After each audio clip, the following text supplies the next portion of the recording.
On today's episode, we are talking with Stephen Borrelli, the founder and CEO of Cuts, one of the fastest growing apparel brands in the world. He launched Cuts in 2016 with one goal: to design the perfect t-shirt. What started in his parents' basement has since grown into a 9-figure business with customers in over 100 countries. Cuts has also partnered with some of the biggest names in entertainment, sport, and content, including Jeremy Piven, we all know him as Ari in the show Entourage, Jaron Duran, the all-star outfielder for the Boston Red Sox, and Garrett King, also known as Short Stash, the legendary photographer and creative director. On top of that, Cuts has also been featured on Inc. magazine's list of the 5,000 fastest growing companies. The best part is that Stephen bootstrapped the business with personal loans and credit card debt. Stephen's story is a blueprint for founders. Stay disciplined, build community, and scale without losing sight of what made you different in the first place. Stephen, it's an honor to have you on the show, and welcome to the Brand Study. Let's go. That was hell of an intro. Love it. Love it. Yeah. So for the listeners who haven't heard about Cuts, I'd love to just hear about the brand and the type of product that you all sell. Yeah. So Cuts is a e-commerce and brick and mortar men's and women's fashion company. Our tagline is we operate to inspire those to compete and to win in the sport of business. So athleisure, work leisure, everyday clothing that is moves with you. And we've been around since 2017. We did really our first 50 million with just one fabric, which is the men's t-shirt. And that's what we got famous for.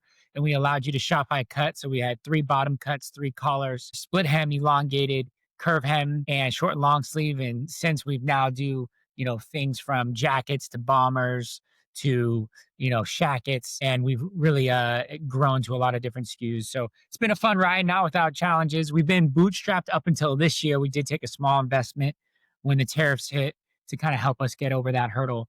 But yeah, we're, an 8-year business and can't wait for the next 8. And to have that amount of growth, even within 8 years, that's a new business. Like, a lot of businesses aren't even getting to scale by year 10. So you all are killing it. And I'd love to hear just like day one, like what were you doing before Cuts, and like what was that moment where you're like, I need to pursue this business? I was working at an advertising agency and my boss kicked me out of a meeting and he said, that shirt's not good enough for the workplace. And really there was a gap in the market between you wanted an athletic tee, but one that didn't have like a Lululemon logo on it. But then there wasn't like 100% cotton tee. So really that was the main difference. And the way we grew was just to shop by cut. So you could get that tee in a bunch of different cuts, a bunch of different colors. And that was like the genius of the business, was our constraints, that we really didn't have the ability to do a lot of different SKUs, that we just did one SKU really good. And, we had 4 people working part-time when we did 10 million in sales. So that was something that we were really proud of during that time. It was a hard first couple of years. We were all working separate jobs trying to figure it out. And then we all went about full time when we hit 10 million. And I think a lot of businesses, we've made this mistake in other years, but you just got to really make sure your OpEx is low. Right now, our OpEx in salaries and payrolls is 6%. Tech is 2.5%, and then everything, all other OpEx is like 1.5%. So that's kind of what you have to be at. Get a good experienced financial guy on your side and manage the business with that as a core strength. Yeah, I love it. I actually have a financial section. Doing some research, I listened to one of your podcasts and you went deep into financial metrics with the CFO from HexCloud.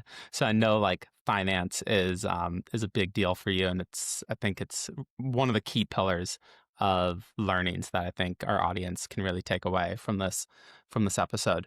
Real quick, so you had this experience.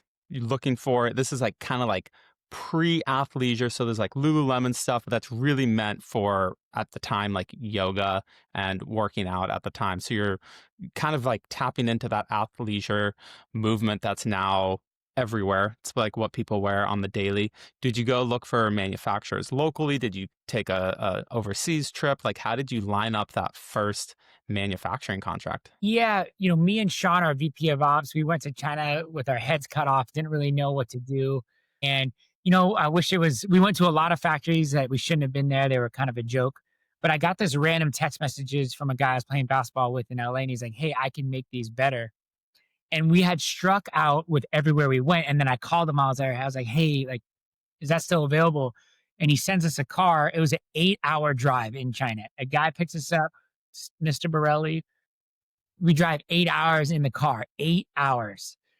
Uh, and we're like in the middle of nowhere. We're like, there's not an English speaking person for like 100 miles. And we ended up finding this factory. It was really fun. They've been really good to us and we're still with them now. You know, we've since had tons of factories, good and bad ones that have come. But yeah, in the beginning days, you just gotta, it's hard because a lot of factories don't want to work with you because, you know, you're a small business. You're not going to provide, you know, 300 pieces here and there. No one's making money in that regard. So you gotta really understand what's going to drive value for your customers, because not only from the revenue side where you want to be known for something, not a bunch of things, but from the production side, if you're doing a bunch of items, it can be really difficult to get leverage within the 3PLs. So you place your first order, you just put it on a personal credit card or a business credit card, and you just kept, doubling down, selling through inventory, taking that, doubling down on the inventory. Definitely don't recommend this, but we did 180K in our first like couple of weeks, and then we did 400K the next month, and then it went by pretty quick from there. But uh, yeah, I took out 20K credit cards, and then 40K, and then they would go up to 100K. Me and a couple other people in the business did that, and it gave us more and more leverage, and that's how we were able to fund the business originally. When I think of funding it personally, I think of Phil Knight and Shoe Dog. Such a great story about how he was just taking out bank loans and double the bank loan, double the inventory, sell through it, double the bank loan, and eventually he actually got cut out. He got cut off from his bank, even though he was doing like 50 million in sales. And this is like pre Nike. He was importing the shoes from Japan, but it's wild. It took him 15 years to get to 50 million. We forget that's a business, 50 million. They went public under 100, which is crazy in the 80s. Yeah. So it takes a while. E-commerce has definitely made that go much faster. But from a production standpoint, yeah, we don't even realize like it was cool. Like we did a sample sale and it was like maybe 5,000 units. I was like, damn, this is actually a lot of units. Like when you see 5,000 units, and we just have no clue of how much, like from a circumference standpoint, we're actually selling. You're like, oh, we just filled an entire Sprinter van with T-shirts that we just sold. And like, you look at a Shopify dashboard and you're like, oh, 5K, like, If you look at like SoFi holds like 70,000 people, you know, so there's been Black Fridays, we sell a couple stadiums worth. So like that's how many people are buying cut shirts, on that's wild. That's super cool to think about. I heard you mention like the momentum term and like the flywheel, like get into this flywheel of momentum and this consistency. Like what exactly does that mean? And like what are some like actual tangible signs in the early days you actually see this flywheel starting to turn? in the beginning, you got to be really disciplined on finding momentum that isn't necessarily revenue. Because in the early days, like there was 2 years I was pre-revenue, just trying to get the product and all that. So my momentum then was like, can I hit a date, a timeline? All right, here we get a good sample, we approve it. All right, boom, boom, boom, boom, boom, boom, boom. That's momentum. I see a lot of founders just kind of get stuck in that phase because it's really hard. You're not seeing any success. Even times like post COVID and things when the business tariffs, uh, you're like, damn, things aren't working. You got to put one foot in front of the other and just try to find where the wins are. And even like this last week, we've had issues with our 3PL and tariffs, and just running a bigger business. That's just it feels like there's always a fire. And I told the team this morning, I read this quote that was like, uh, "A company only dies when the founder runs out of energy." And I just love that quote because, like, if you just have energy and say, hey, when you attack problems head on and say, hey, we're just not going to get upset with things, it really matters. Like, it really matters. And it can make a big difference in whether your brand can make it over the big challenge. And every brand is going to have like a near death experience. In the early days, you might have one every month before you build real sales and momentum. Every decision is life or death. And that's just how it goes. And then when you get bigger, they're bigger problems, but maybe less life or death. So it's just having a good attitude and moving those through. I know that sounds cliche, but and just having perspective. If you're an entrepreneur, you signed up for it, so you can't get too upset about something you signed up for. I think when you mentioned that you still had you had 4 people who are part-time, you're doing 10 million in revenue. Most people are like, "Oh, I'm going full-time at 100K in revenue." So I think like that you're able to like kind of protect yourself and like really do what's best for the business. Like, okay, like personally, we're all covered. We have side hustles or doing independent contract work or full-time work, and really allow that business to grow and scale and kind of, hit that flywheel without being stressed personally. I saw a quote of yours. Sometimes ignorance is an asset, not a liability. I think I kind of get what that means, but I'd love to hear like from your perspective, how can it be an asset? Fashion's hard. Making t-shirts is hard. I didn't know how hard it was, so there was ignorance. And then because of that, I didn't let those things bother me, or I didn't know that they would bother me. So I think like if you have an idea and you go into an industry that can be hard or a lot of challenges, but you don't know about those challenges, that's a blessing. I think indecision and lack of like quick decision making or making decisions that you don't have 100% facts on, that's the good entrepreneurs. That's what separates the good versus the bad. And it's almost like you don't know what you don't know, so you're just gonna like kind of be sprinting full on with paper bag over, and you're just like running through stuff, tripping, getting back up. You just keep running, like you don't even know what the path ahead lies. Whereas like if you knew too much, you're like, oh, like I don't want to go and do that because like an X, Y, and Z reason, or like that's gonna be a challenge like 5 years down the road. Like, is that kind of what you mean? Just that you're just not aware of the challenges, so that you don't let those challenges stop you from taking action. That's why it's an asset, ignorance, if that makes sense. Yeah, no, that 100% makes sense. And yeah, was there, like you mentioned, there's a few near death experiences for cuts like early on. Love to hear about those and like how you're actually able to pull through in that moment. We made our Henleys like sideways, and at the time we shipped out like hundreds of units that were just really unwearable, and people were upset. We couldn't refund them. It was like, sorry, buddy. But then what I did was I said, hey, in the future, we'll give you a new one from the Kickstarter days. And a year later, I did do that, and everyone was like, wow, he was a man of his word.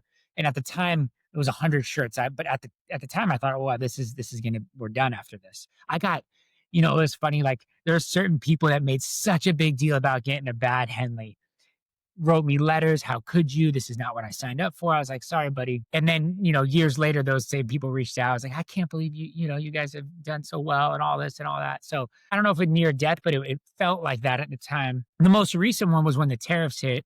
We are 145% tariff, and no business can survive that.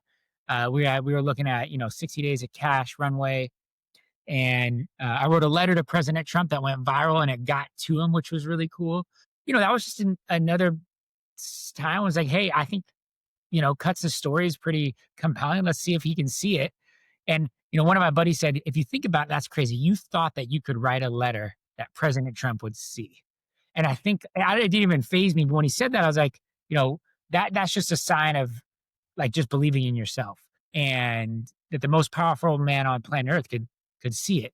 And I think, that's the faith you need to run a business, is that, hey, no challenge is too big. And so when I look back at the near death experiences, most of them I'm like, yeah, I can get over that. Even like a bankruptcy situation, there's so many things you can do. You can recapitalize, maybe you lose a little equity, you find someone else to manage the business. There's so many things that like a real entrepreneur can find ways to get over anything almost. If you continue to believe in the idea, there's a lot of people that want to work with a guy like that. I'm a big believer of the sentiment of just putting that time in. And if you can just survive, and it's almost just like, the old Warren Buffett saying of like time in the market beats time in the market. Like if you can just keep pushing towards it. Like if you just keep putting your time and energy towards it, like eventually things are going to start clicking. If it's like the people that think they're going to do it in a year and just like spin a, $100 million business up, and they're gonna flame out. But it's like the people that can do one thing every day for 5 years, It's a you're good gonna one. have this. You're gonna have some compounding effects. Yeah, like compounding efforts. Like I've heard Chris Paul, CP3, talks a lot about compounding efforts, good or bad. Like doing something is just always going to be better than doing nothing. And I think if you can do that every single day in the early days, you're going to see those compounding efforts. And 2 turns to 4, 4 8. Before you know it, you're at scale in that magnitude. And then I want to get to these tariffs a little bit.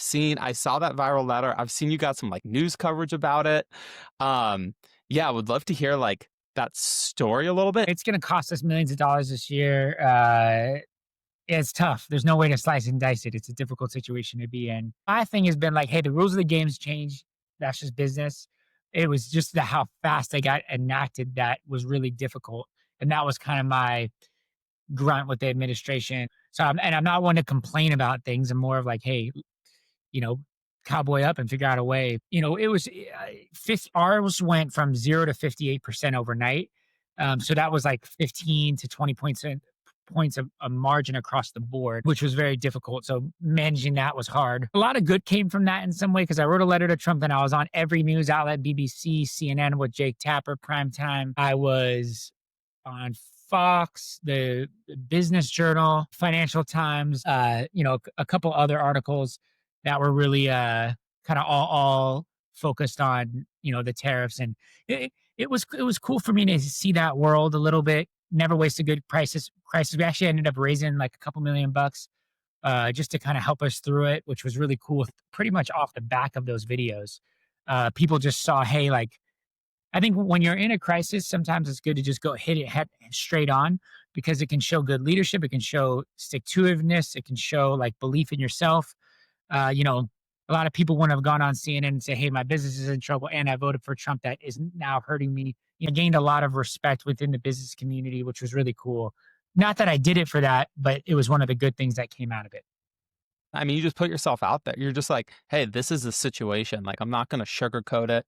This is, this is the truth. This is the reality. This is how it's impacting. I think the biggest thing when I just kind of read headlines. Like, I don't have a D2C or physical product business, but I was just like, man, if I was trying to deal with that, I would just want to know. Like, cause like in April they were on, next week they're off. Then like a couple weeks later, they're like 100%. Oh wait, 70%. I'm like, if they're 100%, like, let's just like pick it and just stick with it for the next 4 years. Cause like we can, you can forecast for that. Then it's like, okay, we know what our margins are going to be and we know what price increases are going to be or how much we're going to eat, how much we're going to raise price or X, Y, and Z, like however the metrics break down. It's like, at least we can come up with a plan, be tactical and like just push forward.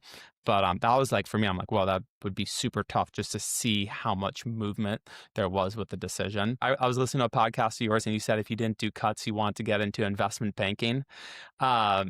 I thought that was super interesting. I'd love to hear like your finance mindset, your financial philosophy, and how that's really contributed to the success of cuts. Well, if I was a 22, 23-year-old kid, I would get into that because you get to see a lot of businesses P&L and they work you like a dog, but it's good experience to learn how businesses work. And you get elevated to the CEO level right away. You're working with a lot of CEOs about get decks together. You're getting to see how market position works, how brands work within the market, and you're doing it with hundreds of brands. So and I think Groon's founder was in private investment bank before, and he re-engineered the perfect product, and they've had incredible success so far. So and that's something that has been awesome to see. So I just think like where you're going to get best educated and your time is going to be valuable because it's money's one thing. I think you actually get paid pretty well in that job, but also the time you put is going to be important there, and I think it's really cool experience with big people. If your goal is to start a business, you kind of get to see how businesses work. It's not something I was good at when we first started. We had so much success in the beginning. It masked a lot of problems because when you're growing 100+% a year, you're selling everything and you just can't make a wrong decision at that point almost. But when growth starts to slow down a little bit, you have hurdles, you have debt covenants and stuff like that. All of a sudden, everything's scrutinized. And so we had made mistakes with, over leverage and having too much inventory and things like that. And just understanding like a good P&L, what's for you or what's against you. I know that sounds simple, but like what's causing you to spend more money and now during tariffs, we we were cutting a $12.99 subscription to Airtable. We were getting down to the little nitty gritty of things to make sure that we're, because when you run a bigger business at $12.99 times 10 employees that have been fired or no longer work here, that's $200 a month. That's just one little thing, but that can add up to thousands of dollars, and that's like what I call corporate debt. So yeah, just having a really good CFO and finance team that fights for every dollar and understand where your leverage is. Always in finance, try to build in leverage so you get the inventory before you pay for it, just in case there's any problems. You're the one that has the leverage. You owe them money. It's always better to owe someone money than they owe you. So like little things like that. There's contracts, and then there's like leverage. Contracts are only so good, especially when like tariffs hit and all this stuff. Sometimes it doesn't matter what the contract says. It matters what the business that you're working with can do. And so we've we've been on the receiving end of that. Also, we've had the leverage where, people got to work with us. Like right when the tariffs hit, we pretty much told all of our vendors, we're not bearing this cost. We're cutting it 30%. And if you want to work with us, that we're just cutting your bill. Take it or leave it. When you go through war times, you kind of learn how to fight for every dollar. And most businesses get it. And so you got to learn how to fight in the right ways. And I would say 6 years of good, business allowed us to do that easier too. I love that you just said that, better to owe money than to be owed money. That's so true. And I think kind of what you're saying is like everything at the end of the day is a negotiation, regardless if there's a contract in place or not that says X, Y, and Z. Like it's negotiable. Like when the rules of the games change that drastically, even if they don't, like I think always kind of coming back to the table, reanalyzing, and just always essentially pushing for the best possible terms that you can make. Yeah, that's a golden nugget for sure. And then is there seasonality? I'm assuming with apparel, there's pretty big seasonality. I think I think you all probably do an amazing job with just like everyday basics, but I could assume, Q4 is probably bigger than Q1.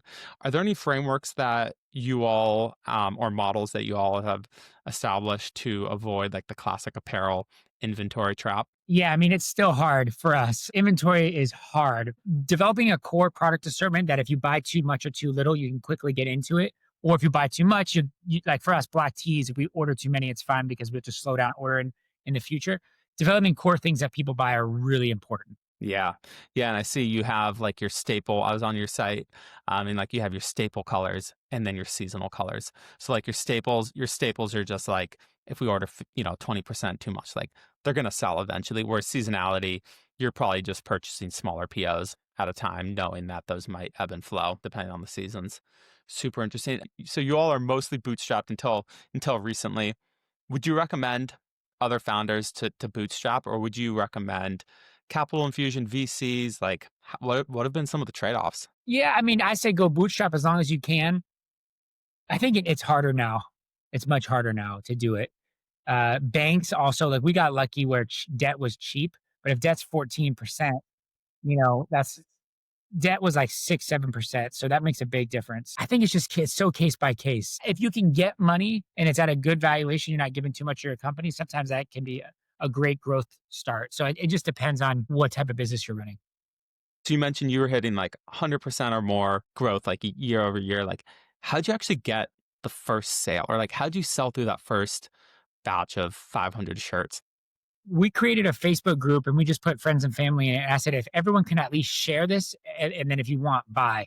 So we had our first 100 customers from friends and family. And then from there, it kind of spread like wildfire. And we had a good product that people wanted to rebuy. And I remember the Kickstarter we did, and like that got shared and that went viral back then on Facebook actually. And that was a pretty cool time for us to do that. I'm a big believer in Kickstarter because it just makes you focus deeply on the brand and how it's going to be positioned, which is good. And then it makes your friends buy on a shot clock, 30 days, they got to buy in 30 days. People send me stuff all the time and I don't want to buy it. But if it was on a Kickstarter, I know, hey, I better buy it now. It forces that so it can get you some momentum that way.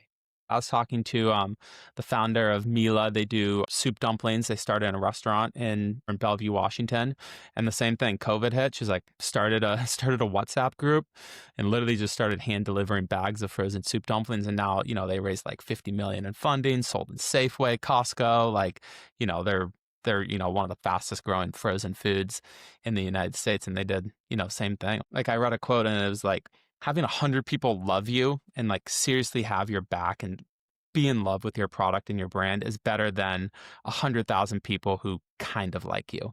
And it's like, if you can just tap in friends and family, like they're going to spread that and be, brand advocates from the beginning. And like in the early days, like no one cares. Like that's the truth. Like no one cares about your business, like except maybe friends and family that like, you can post stuff on Instagram, like run ads. If it's year one, like you don't have that brand reputation, that brand affinity to get people to actually like drive that action. I think inspiring, like if you're a founder listening to this, like tap into your network that you already know, like those are going to be your biggest supporters. So I know Cuts is known as a D2C brand. I see you all are on, I saw you're on Nordstrom.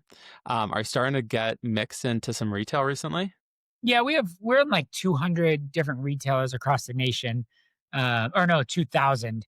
But yeah, it's it's a good point of discovery too.